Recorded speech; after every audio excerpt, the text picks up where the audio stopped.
जैसे कि पिछले एपिसोड में हमने देखा कि डीमन जनरल मुफी ने डीमन जनरल मुलीहाई को एक प्राइवेट बैटल के लिए चैलेंज कर दिया था। जिस चैलेंज के इनविटेशन मुलीहाई के पास वी यंग लेकर आ जाता है, जो कि 12 सोर्ड डिसाइपल्स में से था और इसलिए उसकी स्ट्रेंथ बहुत ही ज्यादा खतरनाक थी। तभी अचानक वांगलिंग भी वहाँ पर आ जाता है, जिसे देखकर वी यंग ने तो फौरन से वांगलिंग पर हमले करना शुरू कर दिया, ताकि अगर वो वांगलिंग को यहाँ पर जान से मार दे तो यकीनन उसे अपने मास्टर से काफी शाबाशियां मिलेगी। मगर हम देखते हैं कि वांगलिंग तो काफी आसानी के साथ बिना अपनी जगह से हिले वी यंग के सारे हमलों को रोक देता है और वी यंग को इंजर्ड करने के बाद वो उससे कहता है कि तुम यहाँ से चले जाओ, तुम मेरे दुश्मन नहीं हो, इसलिए हमें आपस में लड़ने की कोई जरूरत नहीं। मगर वी यंग को एहसास हो गया था कि वांगलिंग कितना सारा खतरनाक है और ये फ्यूचर में तो हम लोगों के लिए एक और बड़ा खतरा बन जाएगा, इसलिए मुझे आज ही इसे खत्म करना चाहिए। और इसलिए हम देखते हैं कि उसने अपनी life saving sword energy activate कर ली, जो कि डालू सोर्ड सेक के मास्टर टियानहुआ ने उसे दी थी। मगर यही तो उसकी सबसे बड़ी गलती थी, क्योंकि हम देखते हैं कि वांगलिंग ने फौरन उसे जान से मार डाला। साथ ही साथ वो उसकी सोल के अंदर से ये लाइफ सेविंग सोर्ड एनर्जी भी निकाल लेता है, जो कि वांगलिंग के लिए एक बहुत ही सारा कीमती ट्रेजर होगा। साथ ही साथ हमें जानने को मिलता है कि डीमन जनरल मुलीहाई अपने बैटल को हार चुका था, यानी कि अब वो आने वाले डीमन जनरल कंपटीशन में हिस्सा नहीं ले सकता। अब जो करना है वो वांगलिंग को ही करना होगा।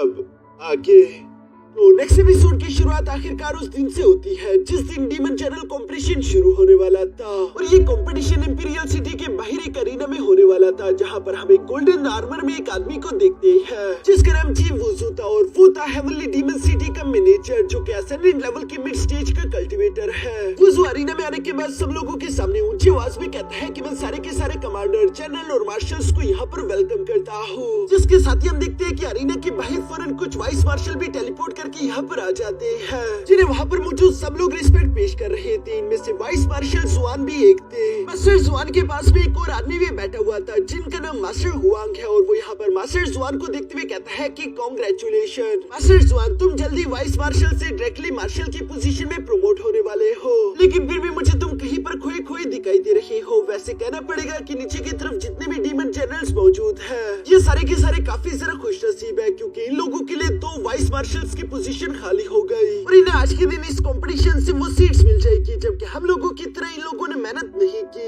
ये सब सुनकर दूसरी तरफ मास्टर जुआन कहता है कि मास्टर हुआंग, आप इस तरह से सरकास्टिक ना हो, हमें अपनी आने वाली नस्ल को वेलकम करना चाहिए। वैसे भी ये उनकी फितरत में है कि वो एक न एक दिन हमें रिप्लेस जरूर करेंगे। ये सब सुनकर तो मास्टर हुआंग मुंह बनाने लगे, जबकि दूसरी तरफ हम देखते हैं कि तभी अचानक मास्टर वुजू यहाँ पर सब लोगों के सामने ऊंची आवाज में कहता है कि हम बहुत ही ज्यादा इज्जत और एहतराम के साथ अब हमारे डीमन एम्परर को वेलकम करते हैं। ये सुनकर तो वहाँ पर मौजूद जितने भी लोग थे वो फौरन से अपनी जगह से खड़े होकर डीमन एम्परर को रिस्पेक्ट पेश करने लगे, और चूंकि डीमन एम्परर भी अब यहाँ पर आ चुका था तो इस कंपटीशन को शुरू करने का वक्त आ चुका है। इसलिए हम देखते हैं कि मास्टर जी वूजी यह इस कंपटीशन के रूल सारे के सारे डीमन जनरल्स और उनके असिस्टेंट्स को बताने लगे, जहाँ मास्टर वूजी कह रहा था कि हमारे डीमन एम्परर ने डिग्री जारी की है कि जो भी इस कंपटीशन को जीतेगा उस डीमन जनरल को वाइस मार्शल की पोजीशन मिल जाएगी। साथ ही साथ उसे पाइथन रोब और जेड बेल्ट भी मिलेगा, जो कि बहुत ही ज्यादा कीमती ट्रेजर्स है। अब जो भी इस कंपटीशन में हिस्सा लेना चाहते हैं वो सारे के सारे डीमन जनरल्स अपने असिस्टेंट्स के साथ सामने की तरफ आए। ये सुनकर सारे के सारे डीमन जनरल्स और उनके असिस्टेंट धीरे धीरे करके नीचे की तरफ अरीना में आकर इकट्ठा हो जाते हैं, जिन्हें देखते हुए मास्टर वुजू बता रहा था कि हमारे इस कंपटीशन के रूल्स के हिसाब से सबसे पहले डीमन जनरल अरीना में आकर फाइट करेगा, और अगर डीमन जनरल को हरा दिया जाता है उसके बाद उस डीमन जनरल का असिस्टेंट अरीना में आकर फाइट करेगा।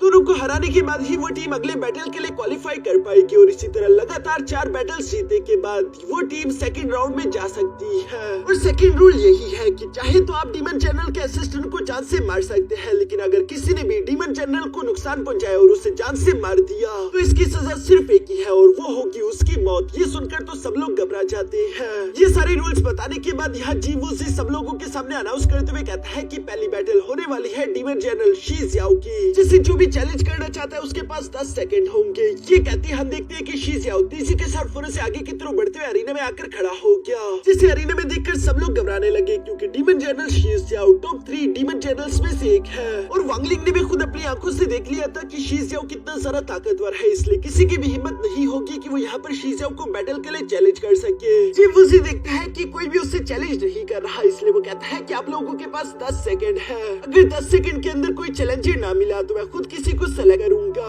मगर अभी उसके ये कहने था कि तभी अचानक वहाँ पर मौजूद एक डीमन जनरल अपना हाथ खड़ा कर देता है, जिसका नाम था मुयून, और वो सोल ट्रांसफॉर्मेशन की पीक लेवल का कल्टिवेटर था।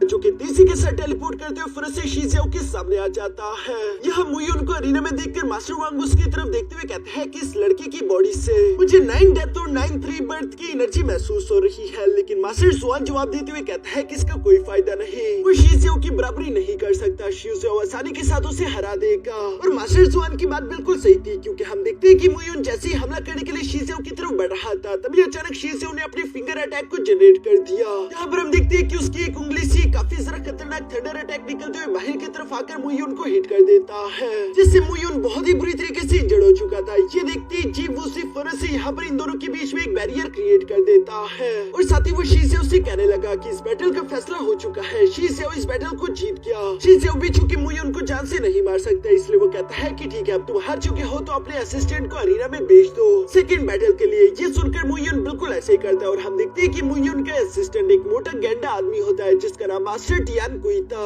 जो खुद भी सोल ट्रांसफॉर्मेशन की पीक लेवल का कल्टिवेटर था और ये जायंट स्पिरिट क्लैन से बिलोंग करता है। इसलिए कुछ लोगों को तो लग रहा था कि ये बैटल काफी ज्यादा मजेदार होने वाली है, लेकिन वांगलिंग अपने मन में सोच रहा था इससे कोई फर्क नहीं पड़ता, टियान कुई बेशक इस बैटल को जीत ही क्यों ना ले, फिर भी उसका अगला मुकाबला सन टाओ से होगा और वो सन टाओ से नहीं जीत सकता, यानी कि मुयुन इस बैटल को हार जाएगा। यहाँ जब वांगलिंग अपने मन में ये सब कह रहा था, दूसरी तरफ हम देखते हैं कि टियान कुई ने फिर से शीज़ेओ के सामने आते हुए अपने जायंट स्पिरिट गेट की पावरफुल टेक्निक को एक्टिवेट करना शुरू कर दिया था, जिसकी वजह से उसकी बॉडी एक्सपैंड होने लगी, जो कि उसकी स्ट्रेंथ को इंक्रीज कर देती है। और वो शीज़ेओ से कह रहा था कि ठीक है, अब हारने के लिए तैयार हो जाओ, और ये कहती वो शीज़ेओ के ऊपर जंप कर देता है। मगर दूसरी तरफ हम देखते हैं कि शीज़ेओ तो उसके पैर के अंदर ही सुराख करते हुए बाहर की तरफ आ गया था। साथ ही सर वो अपने एक पाम टेक्निक का इस्तेमाल करते हुए फिर से टियान कुई को हराकर जमीन पर पटक देता है, जिसकी वजह से उसकी जायंट स्पिरिट गेट की वो बॉडी टेक्निक भी डिसेबल हो गई। वो वापस से अपने नॉर्मल फॉर्म में आ चुका था, मगर हम देखते हैं कि शीज़ेओ अभी रुकने वाला नहीं, बल्कि वो अपने पावर्स का इस्तेमाल करते हुए यहाँ पर सबसे पहले टियान कुई का एक पैर काट देता है, जिसकी वजह से टियान कुई तो दर्द से चिल्लाने लगा और वो कहता है कि मैं हार मानता हूँ, प्लीज रुक जाओ। मगर दूसरी तरफ वांगलिंग ये सब देखते हुए जानता रहा कि शीज़ेओ नहीं रुकेगा।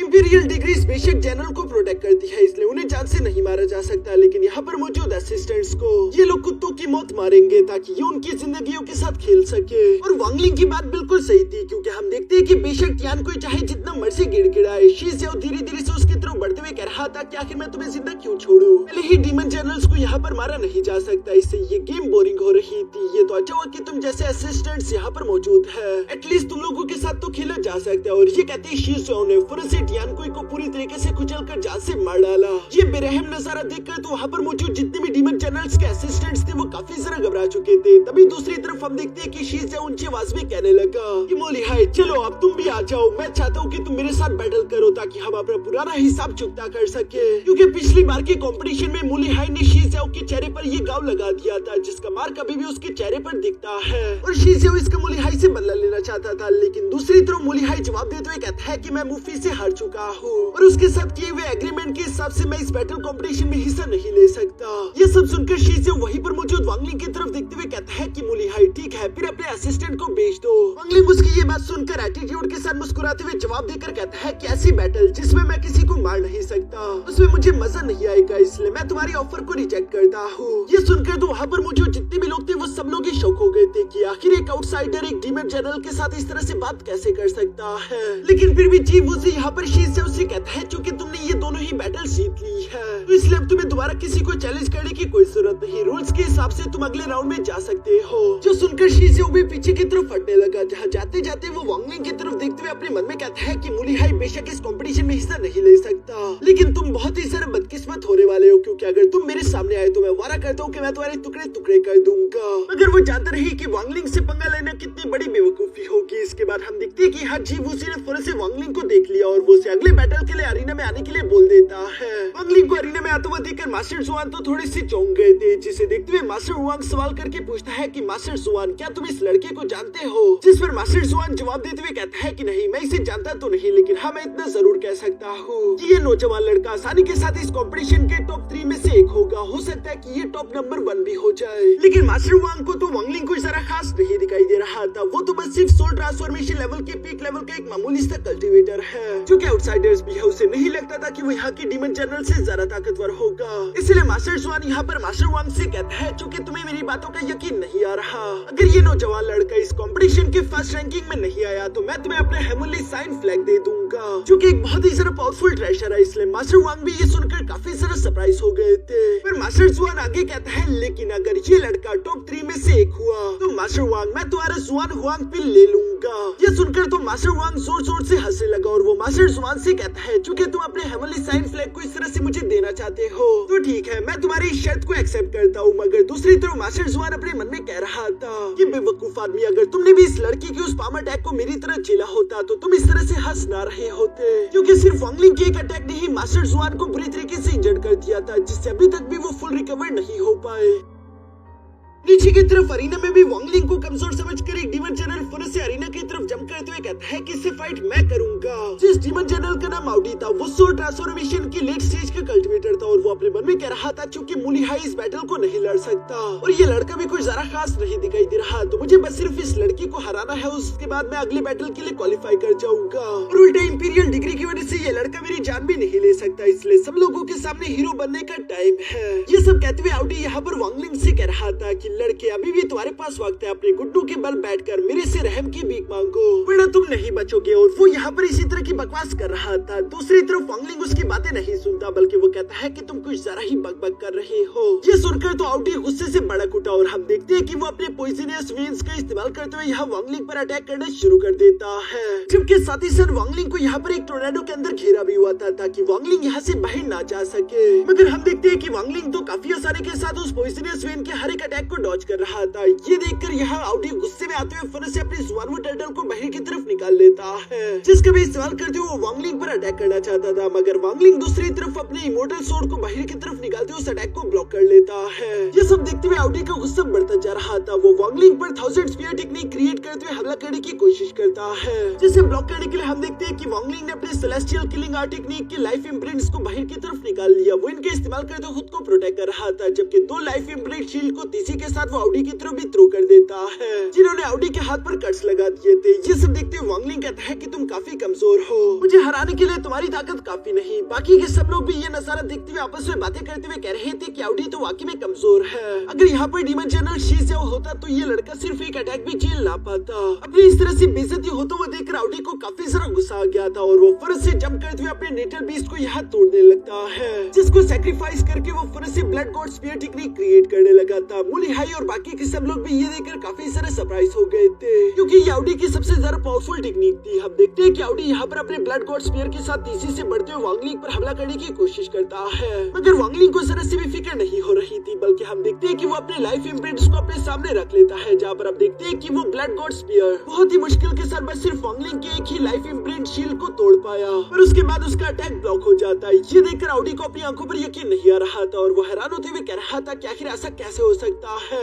आखिर तुम इस अटैक को कैसे ब्लॉक कर सकते हो, जिस पर वांगलिंग कोई जवाब नहीं देता, बल्कि हम देखते हैं कि उसने यहाँ पर अपने एक ड्रैगन स्टैंड को तीसी के साथ आउडी की तरफ भेज दिया, जो डेथ एनर्जी से बना हुआ ड्रैगन स्टैंड यहाँ आउडी के हाथ को कवर कर लेता है और वांगलिंग के इशारे पर ही उसने आउडी के हाथ को फौरन से काट दिया, जो देखकर तो शीज़ाओ और जीव वूसी दोनों ही काफी सारे शौक हो गए थे। मगर दूसरी तरफ हम देखते हैं कि वांगलिंग रुकता नहीं, बल्कि वो जमीन पर पड़े हुए आउडी की तरफ बढ़ते हुए अपने 2 ड्रैगन स्टैंड्स को तीसी के साथ उसकी बॉडी के अंदर बेचकर उसके मेंडेरियस को तोड़ना शुरू कर देता है, जिससे आउडी को काफी ज्यादा तकलीफ हो रही थी और वो चिल्लाते हुए कह रहा था कि आखिर तुम इंपीरियल डिग्री को कैसे ब्रेक कर सकते हो। तभी अचानक हम देखते हैं कि जीव वूसी भी फुरस से अपने स्पीयर को लेकर वांगलिंग के सामने आ गया और वो गुस्से होते हुए कह रहा था कि आखिर तुम्हारी हिम्मत कैसे हुई, तुम आखिर रूल्स को कैसे ब्रेक कर सकते हो। इस पर वांगलिंग जवाब देते हुए कहता है कि मैंने तो कोई रूल ब्रेक नहीं किया, रूल के हिसाब से मैं किसी डीमन जनरल को जान से नहीं मार सकता, और देखो ये अभी भी जिंदा है कि नहीं। ये सुनकर जीव वूसी जवाब देते हुए कहता है, मगर तुमने उसके सारे के सारे मेंडेरियस डिस्ट्रॉय कर दिए, तुमने आउडी को पूरी तरीके से बेकार कर दिया है। जिस पर वांगलिंग जवाब देते हुए कहता है कि हाँ, तो इससे क्या हुआ, क्योंकि रूल तो यही था ना कि किसी भी डीमन जनरल को जान से नहीं मारा जा सकता, बाकी जो चाहे उसके साथ किया जा सकता है। ये सब कुछ सच था, इसलिए जीव वूसी भी यहाँ पर वांगलिंग के खिलाफ कुछ नहीं कर सकता था, इसलिए वो कहता है कि ठीक है, तुम इस बैटल को जीत गए, अब आउडी के असिस्टेंट की बारी है। मगर असिस्टेंट तो पहले ही इतना सारा घबरा चुका था कि वो कहता है कि नहीं, मैं इससे नहीं लड़ूंगा, मैं हार मानता हूँ, क्योंकि वो ये सोच रहा था कि जो बंदा इंपीरियल डिग्री के होते हुए डीमन जनरल की ऐसी हालत कर सकता है, वो उसके असिस्टेंट का क्या शेयर करेगा, वो तो उसे छोड़ेगा ही नहीं, क्योंकि असिस्टेंट को तो जान से मारना भी अलाउड है। अब इसी तरह हम देखते हैं कि वांगलिंग वहाँ से चला गया और एक दिन गुजर जाता है। इस एक दिन में डीमन जनरल मूली हाई के लिए वांगलिंग ने 4 बैटल्स लड़ी थी और चारों को वो जीत चुका है, इसलिए हम देखते हैं कि वांगलिंग और मूली हाई को सेकंड राउंड के लिए क्वालिफाई कर दिया गया था। मगर जी वुसू को अभी भी वांगलिंग पर गुस्सा रहा था क्योंकि वांगलिंग लगातार डीमन चैनल्स की हालत खराब कर रहा है। यहाँ वांगलिंग धीरे से मुलीहाई के पास आ जाता है, जिस पर मुलीहाई वांगलिंग से कहता है कि फिक्र मत करो। जी वुसू जानता है कि उसके पीछे डीमन एम्परर है, इसलिए इतना सारा एरोगेंट बन रहा है, लेकिन एक बार तुम डीमन एम्परर का फेवर जीत लो, उसके बाद ये जी वुसू तुम्हारे खिलाफ आवाज भी नहीं उठा पाएगा। जो सब सुनकर वांगलिंग जवाब देते हुए कहता है कि हाँ ठीक है, और मुझे वैसे भी उसकी कोई परवाह नहीं। अब यहाँ सेकंड राउंड की शुरू होने में वैसे भी कुछ वक्त है, इसलिए हम देखते हैं कि वांगलिंग अरीना से बाहर की तरफ जाने लगा था। अभी अचानक वांगलिंग ने देखा कि डीमन एम्परर के रूम के बाहर एक लड़की भी बैठी हुई है, इसलिए वो अपने मन में सोचने लगा कि आखिर ये कौन हो सकती है जो कि डीमन एम्परर के इतने सारा करीब है। ये ऐसा तो नहीं कि एम्परर सोर्ड की सोल है, और वांगलिंग का शक बिल्कुल सही था, इसलिए वो फौरन से टेलीपोर्ट करते हुए वहाँ से चला जाता है। जहाँ पर हम देखते हैं कि एम्परर सोर्ड ने भी यहाँ पर वांगलिंग के ऑरा को महसूस कर लिया था, और वो फौरन से उसे फॉलो करते हुए इंपीरियल सिटी के अंदर आ जाती है, जहाँ वो वांगलिंग को चारों तरफ ढूंढने की कोशिश कर रही थी। वांगलिंग पकड़ा जा सकता था, तभी अचानक हम देखते हैं कि लिन जुआन यहाँ पर वांगलिंग से कहता है कि मास्टर वांगलिंग, मैंने लिटिल ब्लैक से कुछ न्यू स्पेशल टेक्निक सीखी है, प्लीज आप मुझे बाहर जाने दो,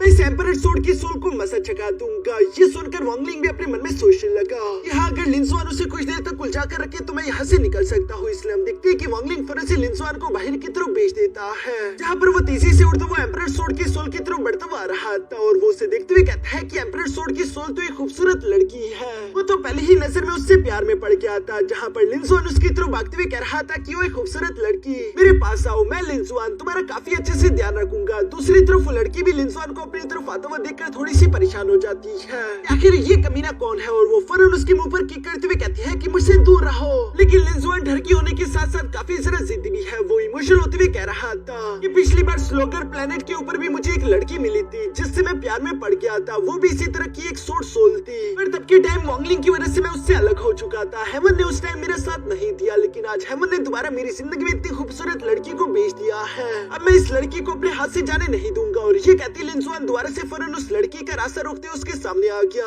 जहाँ पर वो कह रहा था कि किस्मत ने हम दोनों सोर्ड स्पिरिट्स को एक दूसरे से मिलवाया है, इसलिए मेरी बाहों में आ जाओ और मुझे किस करो। ये कहते हुए लिन जुआन किसी ढरकी इंसान की तरह यहाँ उस लड़की की तरफ किस करते हुए धीरे धीरे से बढ़ने की कोशिश कर रहा था, जो देखकर वो लड़की भी गुस्सा होते हुए फौरन से लिन जुआन को थप्पड़ मारने की कोशिश करती है, मगर लिन जुआन की ढरकी होने की तो हद ही नहीं थी। हम देखते हैं कि उसने यहाँ पर उस लड़की के हाथ को ही किस कर लिया था, बेशक चांटा मारा, लेकिन चांटे के बहाने से एटलीस्ट उसने लिन जुआन को टच तो किया, वो इसी बात से खुश था। वो लड़की ये देखकर कहती है कि छी तुम कितने गंदे हो, और इसी तरह से डिस्कस्ट होते हुए वो वहाँ से भाग जाती है, जिसके पीछे लिन जुआन भी जाना चाहता था। वो आवाज देते हुए कह रहा था कि नहीं, ऐसे मुझे छोड़कर मत जाओ, अभी तक तो हम लोगों ने अपनी शादी की डेट भी डिसाइड नहीं की। ये कहते हुए लिन जुआन अभी उसके पीछे जाने वाला था, लेकिन वांगलिंग उसे रोकते हुए वापस से बुला लेता है, जहाँ वो लिन जुआन को वापस से खींचते हुए फौरन अपने पास रख लेता है। यहाँ पर लिन जुआन इमोशनल होते हुए कह रहा था कि आखिर तुमने मुझे क्यों वापस बुला लिया, मैं उस खूबसूरत लड़की को अपने प्यार में फंसाने वाला था, इससे पहले कि मैं उस लड़की को पटा पाता तुमने मुझे यहाँ पर बुला लिया, ये तुमने अच्छा नहीं किया। मैं समझ चुका हूँ तुम्हें मुझसे जलन होती है ना कि मुझे लड़की मिल गई और तुम्हारे पास लड़की नहीं है,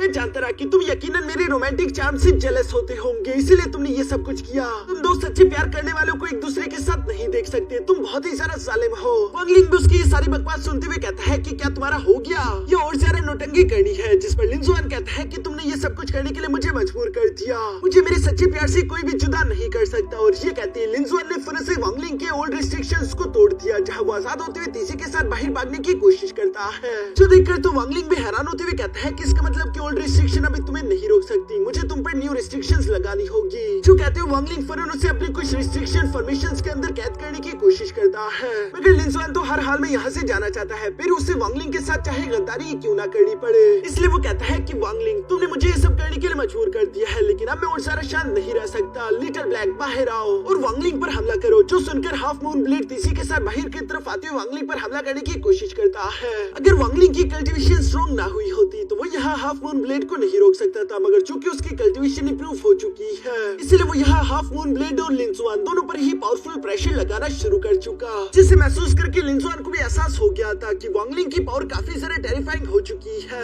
लेकिन फिर भी वो कहता है कि सच्चे प्यार के लिए मैं सब कुछ दांव पर लगाने के लिए तैयार हूँ, इसलिए वो कहता है कि लिटिल ब्लैक चलो मेरी रिस्ट्रिक्शंस को तोड़ दो। जो सुनकर हाफ मून ब्लेड भी तीसी के साथ जंप करते हुए यहाँ पर लिन जुआन के रिस्ट्रिक्शंस को तोड़ने के लिए जा रहा था, मगर हम देखते हैं कि वांगलिंग ने उस पर भी रिस्ट्रिक्शंस लगाते हुए फौरन उसे रोक दिया, जो देखकर अब लिन जुआन को एहसास हो जाता है कि वांगलिंग के सामने हम दोनों कुछ नहीं कर सकते, इसलिए हार मानने में ही भलाई है। दूसरी तरफ वांगलिंग ने भी महसूस कर लिया था कि अब ये दोनों रेजिस्ट नहीं कर रहे, इसलिए उसने लिन जुआन पर न्यू रिस्ट्रिक्शंस लगा दी थी।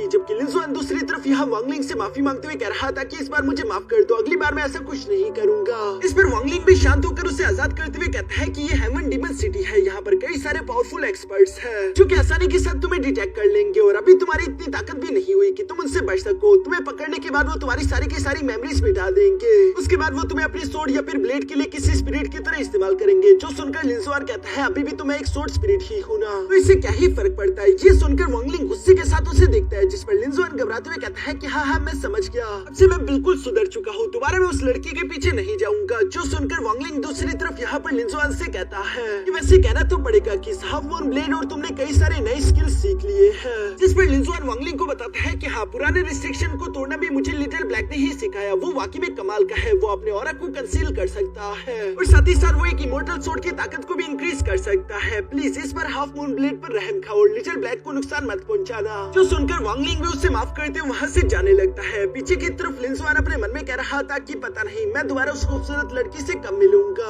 यानी कि अभी भी नहीं सुधरा। इसके बाद सीन शिफ्ट होकर वांगलिंग के रूम पर आ जाता है जहाँ वो बैठकर दिया लगा रहा था। तभी अचानक उससे पता चलता है कि कुछ लोग उससे मिलने के लिए आए हैं जो सारे के सारे डीमन जनरल्स के असिस्टेंट थे और वो यहाँ पर वांगलिंग को आकर बता रहे थे कि प्लेनेट यानियोन में हमने वांगलिंग के बारे में सुना था, आपके बारे में हमने जो कुछ भी सुना बिल्कुल वैसे ही महान कल्टीवेटर है। इस डीमन जनरल कॉम्पिटिशन में सिर्फ आप में ही इतनी हिम्मत है कि आप डीमन जनरल्स को नुकसान पहुंचा पाओ, जबकि हम तो ऐसा नहीं कर सकते। वो लोग बहुत ही जरा कमीने हैं, उन्होंने इंपीरियल डिग्री का इस्तेमाल करते हुए सारे के सारे जनरल्स की जिंदगी को बचा लिया और हमारी जिंदगी तो उनके सामने कीड़ों जैसी है। वो हमारा इस्तेमाल करते हुए अपने ब्लेड्स को तेज कर रहे हैं। बेशक मिलिट्री मेरिट कमाने से हम लोगों को कई बड़े बड़े इनामात मिलेंगे, लेकिन इनामात के लिए हमें जिंदा भी तो रहना चाहिए और इस कंपटीशन में देखकर लगता नहीं कि हम जिंदा बचेंगे, इसलिए हम सारे के सारे असिस्टेंट अभी ही विड्रॉ कर रहे हैं। हम इस कंपटीशन में आपके खिलाफ पार्टिसिपेट नहीं करेंगे, हम बस सिर्फ आपको यही बताने के लिए आए थे। जो सब कहते हैं वो सब लोग वांगलिंग को ग्रेट करते हैं। दूसरी तरफ वांगलिंग भी उन्हें अलविदा कर देता है, जिसके बाद वो लोग यहाँ से चले गए। यह लोगों को जाते हुए देखकर अपने मन में वांगलिंग यही कह रहा था कि हाँ, ये बात तो सच है कि डीमन जनरल्स की जान को तो इंपीरियल डिग्री बचा रही है,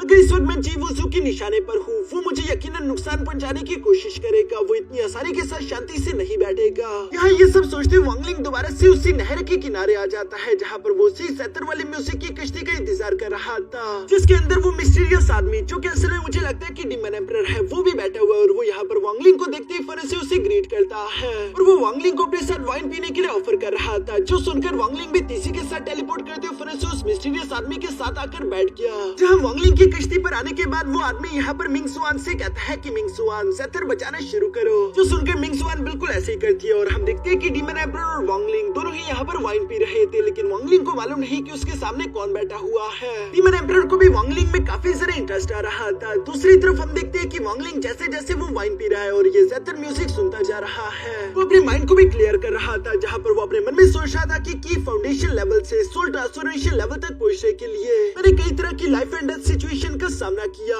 ये सोचते हुए वांगलिंग को उन असिस्टेंट्स की बातों की याद आती है जो कि कह रहे थे कि हम लोगों के जीतने के चांसेस नहीं है, इसलिए मुझे लगता है कि हमें ये खतरा नहीं लेना चाहिए और हमें उसी रास्ते पर चलना चाहिए जो कि हमारे लिए आसान हो। जो सब याद करते हुए वांगलिंग कह रहा था कि अगर मैंने वो रास्ता चूज किया होता तो आज के दिन मैं हेवन का एक पपेट बन चुका होता, लेकिन मैं ऐसा नहीं हूँ। मैंने हमेशा अपनी लिमिट्स को पुश किया, हमेशा वो रास्ता चूज किया जो खतरनाक था। बेशक मैं जानता रहा कि उस रास्ते पर मुझे मौत भी मिल सकती है, मैं हेवन के खिलाफ गया। मेरी आज तक की सारी कल्टिवेशन और जर्नी ही हेवन के खिलाफ रही है। मैं कल्टिवेशन करके पूरी तरीके से आजाद होना चाहता हूँ, शायद यही है मेरी डाओ। ये सब समझने के बाद वांगलिंग यहाँ पर फौरन से खड़ा होकर वहाँ से टेलीपोर्ट करके बाहर की तरफ आ गया, जहाँ पर वो अपने मन में कह रहा था कि अगर मुझे एसेंडेंट लेवल तक ब्रेक थ्रू करना है तो मुझे उसके लिए वही रास्ता चूज करना होगा जो कि सबसे ज्यादा खतरनाक हो। दूसरी तरफ वांगलिंग को इस तरह से जाता हुआ देखकर पीछे की तरफ डीमन एम्परर भी काफी इंप्रेस दिखाई दे रहा था और वो अपने मन में कह रहा था कि इस लड़के का जज्बा वाकई में कमाल का है, कहीं ये वही इंसान तो नहीं जिसका मेरे एंसेस्टर इंतजार कर रहे थे। और यहाँ इसी सीन के साथ हमारा ये एपिसोड यहीं पर खत्म हो जाता है।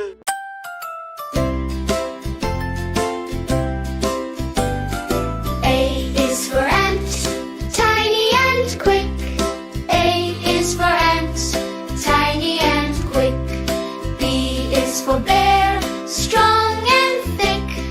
B is for bear, strong and thick. C is for cat, soft and sweet. C is for cat, soft and sweet. D is for dog with happy feet. D is for dog with happy feet.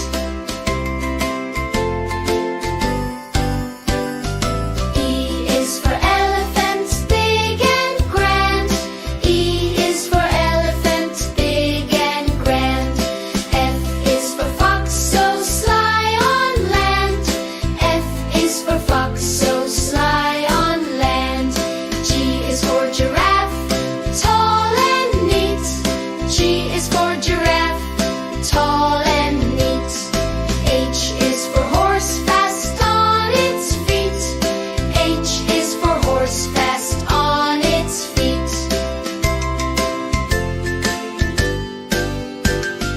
I is for iguana, loves the sun. I is for iguana, loves the sun. J is for jaguar, sleek and fun. J is for jaguar, sleek and fun. K is for kangaroo, hop, hop, hop. K is for kangaroo, hop, hop, hop. L is for lion with a roar that won't stop. L is for lion with a roar that won't stop.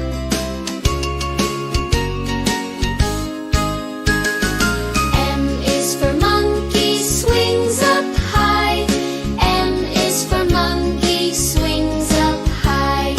N is for newt, crawling by. N is for newt, crawling by. O is for owl, hoots at night. O is for owl, hoots at night. P is for penguin, dressed in white. P is for penguin, dressed in white. Q is for quail, quick in the grass.